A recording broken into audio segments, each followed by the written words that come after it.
Any advice on how to be a bad bitch? Sleep and eat. All bad bitches can have a good day, but they need to get a good night's sleep and they need to eat. It really comes down to the way we take care of ourselves and we give ourselves the energy to be confident and be expressive and be ourselves. You know, you have awareness and so much of what is in your life and your realities in your control, and you need to take that energy into your own hands, even if it's a lot of responsibility, and you'll slowly become the baddest bitch because it's your fucking world, girl. Hey everybody, it's Lilyisthatyou and welcome to Logo Spotlight.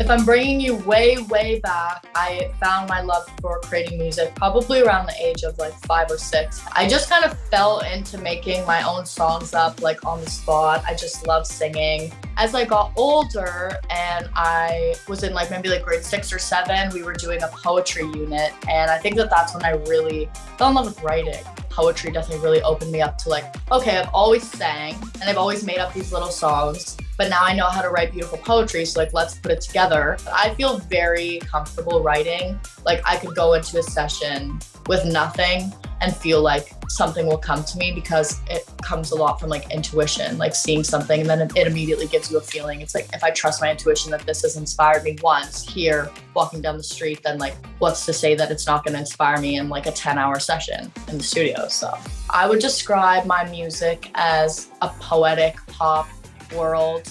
Tons of little pieces of a puzzle that are slowly coming together. You know, I would describe my music as a really true depiction of who I am as a human being. And I think it's self-explanatory, and all the songs being sonically kind of really different, and you might not expect them to all be by the same artist. I like the versatility in what I create. I think the way that TikTok has influenced me as an artist is giving me a place to jump off from. It's like TikTok is the diving board and the entire music industry is a pool. I can get out of the water and climb back up and jump off as many times as I want. And maybe sometimes I'm not gonna go as deep as I'd like to, but you can just keep trying and keep trying and keep trying. And eventually you're gonna get that like perfect dive or perfect cannonball, whatever you're looking for. The pivotal point in my career was the night that FMRN went viral. I had taken this big step forward. Ever since that night, my life has truly changed. Even just releasing my EP, like for the first time, putting out a body of work, that was a pivotal moment where I was like, I'm really doing this.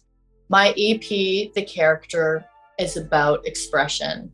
It's about dissolving the boundaries between genres, niches, and aesthetics, and just doing whatever the you want. The significance of my rollout for my EP, The Character, was each song had their own version of me. I really looked inside myself and tried to like split up all my values and the aesthetics that I like and the music that I like and sort of place them with each of these 6 girls. And so each song is their own girl. Like For Eve is Eve, and FMRN I play myself, and LSD was Joey. If any of the characters are gay, it's Joey, 100%. I felt like this super androgynous version of myself. I was so obsessed with it, and I felt like so confident in like my queerness. But I think it's something that I'm still have a lot of like journey to go on. I was in a heterosexual relationship for 2 years, and I ended it 2 weeks ago because I was like, I have to go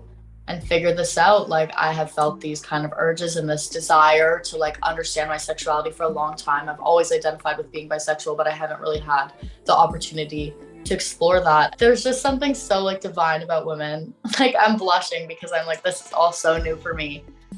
But I'm just like, I might actually cry. I'm just really excited for this new chapter of my life. Like I think I've been kind of like aching to understand my sexuality for so long, and I'm so excited for the next time that we talk. And then I have, you know, written all these songs and maybe something's come out. Maybe I'm like in a relationship with a girl, like I can hope so. My queerness kind of comes out. It will come out more. It's hard to kind of pinpoint where it is.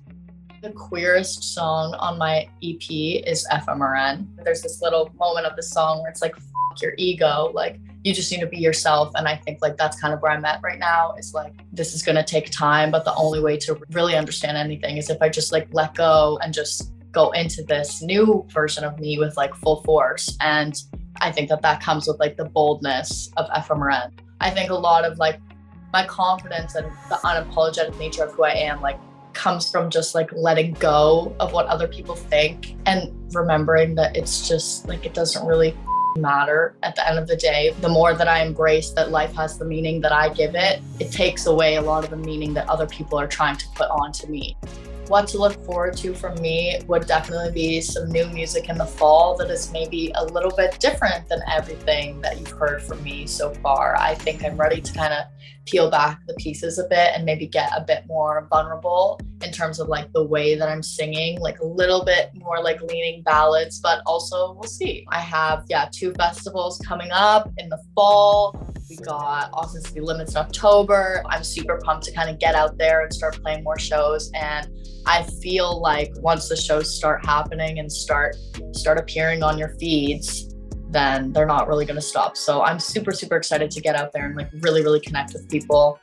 Okay, guys, my EP, The Character, is streaming now on all platforms. Go check out my new single, Bad Energy, and the music video on YouTube. Love you so much.